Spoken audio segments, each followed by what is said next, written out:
गांव के चाउमीन। गांव में चाउमीन का चलन अभी अच्छे से नहीं आया था, लेकिन सुरेश शहर से चाउमीन बनाना सीखकर गांव में ठेला लगाता है। अरे ये केचुआ है क्या भैया? कैसे खाया जाता है?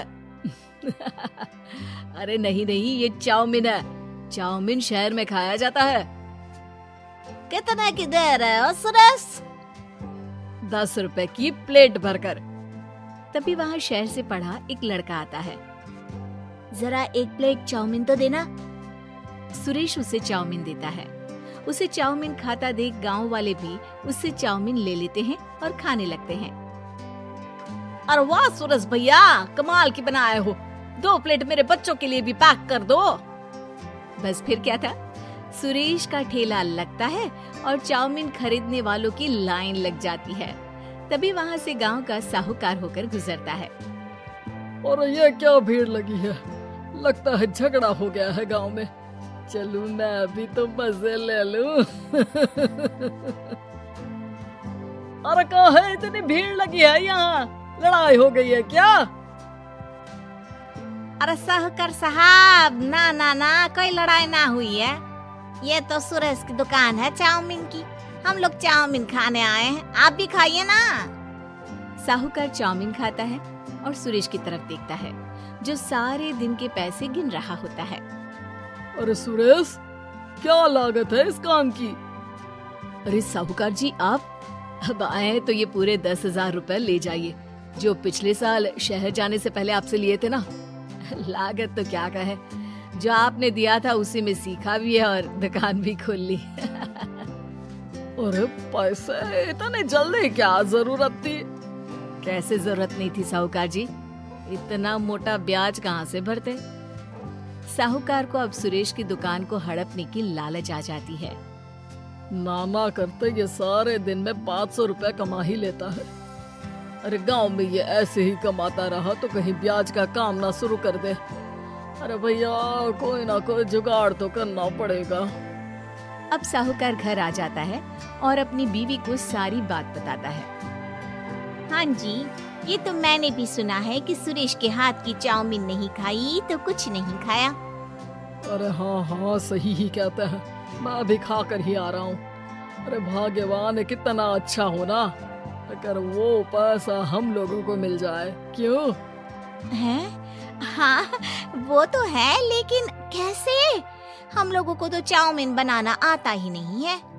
साहूकार और उसकी बीवी अब रोज चुपके से सुरेश के घर जाते हैं और खिड़की से उसे चाउमीन बनाते देखते। अब क्या था, दोनों को चाउमीन बनाना आ जाता है।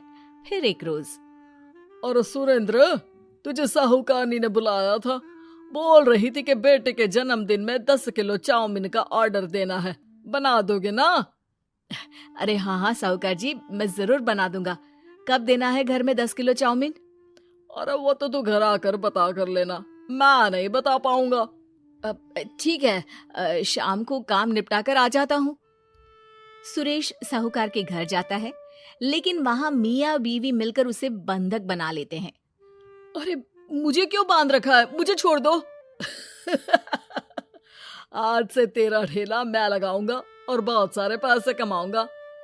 साहूकार एक आदमी को सुरेश की निगरानी में लगा देता है और वहां से चला जाता है। अगले दिन, अरे साहूकार जी, आप कब से चाउमीन बेचने लगे और अपना ये सुरेश कहाँ गया? अरे वो तो शहर गया है, उसका कोई काम निकल आया था। बोल रहा था कि जब तक वो ना आए तब तक मैं ही उसके ठेले का काम कर दूं। पैसे भी तो बहुत उधार ले रखे थे उसने। लगता है कर्जा भरने के डर से भाग गया है। अरे पर वो तो बोल रहा था कि उसने सारा कर्जा उतार दिया है, और वो क्यों भागेगा? इतना तो कमा रहा था। अरे मुझे क्या पता। अरे चाउमीन खाना है तो बोलो, नहीं तो भागो यहाँ से। अरे हाँ, दे दो। अब तो चाउमीन खाना पूरे गांव के लोगों के लिए आदत ही बन गया है। ना खाओ तो नींद ना आए। हाँ, तो लो और निकालो 50 रुपए। 50 रुपए क्यों? सुरेंद्र तो 10 रुपया में देता था। अरे वो पागल था, मैं थोड़ी ना हूँ। गांव वाले, जिनको चाउमीन की लत लग गई थी, वो करते भी क्या, दे दो और ये लो 50 रुपए। लेकिन फिर साहूकार उन लोगों को प्लेट में थोड़ी सी चाउमीन रख देता है। अरे ये क्या, पैसे 5 गुना ज्यादा और चाउमीन बस इतनी सी। अरे साहूकार साहब, भगवान से तो डरो।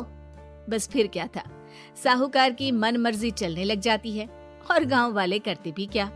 एक रोज मुझे तो लगता है कि सुरेश को साहूकार ने मार डाला होगा, क्योंकि उसका काम इतना अच्छा चल रहा था, फिर वो क्यों जाता, और वो भी साहूकार के हवाले दुकान करके। ना बाबा ना। अगले रोज भाग्यवान, देखो तो जरा, इस सुरेश भी ना कितना पागल था।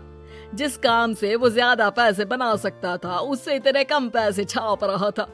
50 रुपए प्लेट में भी गांव वाले खूब खा रहे हैं चाउमीन। हाँ जी, और जितने में वो लोगों को 10 प्लेट खिलाता था।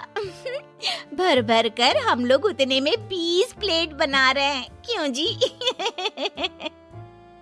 वहीं सुरेश रोज भगवान से मांगता कि बस एक बार वो किसी तरह वहां से निकलने में कामयाब हो जाए, लेकिन उसकी हर कोशिश नाकामयाब होती। फिर एक दिन, अरे भाग्यवान, ऐसा कुछ करो कि चाउमीन बनाने का खर्चा आधा हो जाए, जिससे हम लोगों को और मुनाफा हो। ना जी, मुझे तो कोई तरकीब ना सूझ रही। अरे सुनो, एक काम करते हैं, चाउमीन बनाने में जो सब्जी लगती है वो मंडी में लेने तुम देर रात चली जाना। तब तक वो सारी सड़ी गली सब्जी जो दुकानदार वहीं फेंक जाते हैं, वो उठा कर ले आना फ्री में। अरे वाह जी वाह, आप तो बहुत समझदार हैं जी। बीवी वैसा ही करती है, लेकिन अब लोग चाउमीन खाते तो मुंह बनाकर। फिर एक बार, अरे राम राम राम, ये पेट में दर्द काहे हो रहा है? आई, आई, आई, आई, आई।